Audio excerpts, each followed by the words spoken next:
Ти диви, це сплінтер. Це мастер сплінтер.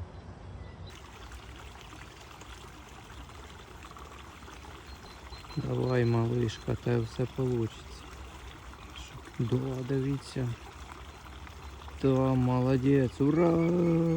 Ну, я просто нагадаю тобі, що Трудяга. ти вже 30 секунд дивишся на ондатру. Ну, може чимось корисним займешся, там англійський поучиш, може щось по бізнесу придумаєш. Що почухає?